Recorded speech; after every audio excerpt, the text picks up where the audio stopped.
High বন্ধুরা, আশা করছি ভালো আছো। তো এখন দুপুর এটা, তো সময়টা দুপুর। তো আমি দুপুরে এখানে আমি 1.5 লিটারের মতো দুধ জাল করতে দিয়েছিলাম। ঘন হয়ে গেছে, লাল হয়ে গেছে, দেখতেই পাচ্ছ। তো সেটা মনে করো প্রায় 1 পোয়া থেকে 1.5 পোয়ার মতো হয়ে গেছে, 1.5 লিটার দুধ একদম ঘন যে।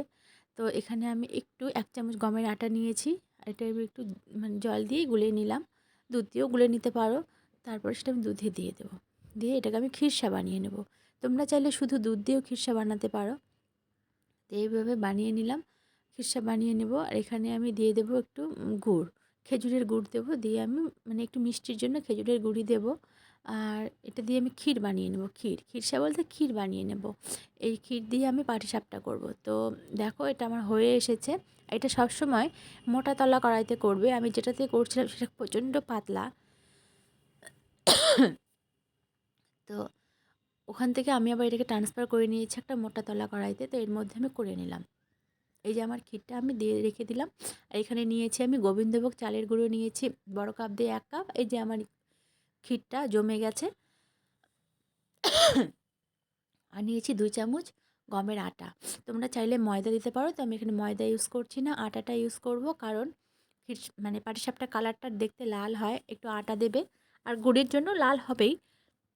আর আটাটা দেওয়া শুধুমাত্র মানে বাইন্ডিংয়ের জন্য, তাছাড়া কোনো ব্যাপার না। যদি চালের আটা দিয়ে এমনি করতে চাও তবেও মানে হয়, ওটা আরও বেশি ভালো হয় খেতে। তো আমি বাইন্ডিংয়ের জন্য একটু আটা ইউজ করি।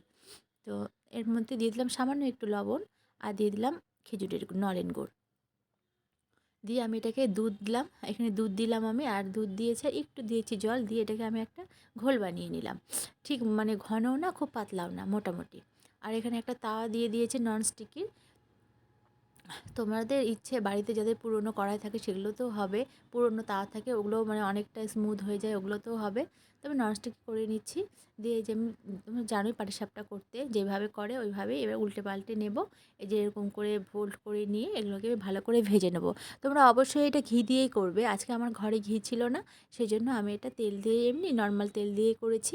এটা মানে সাদা তেল দিয়ে করেছি, সর্ষের তেলে ভালো হয় না। পাটিসাপটাগুলো দেখো কেমন হয়েছে।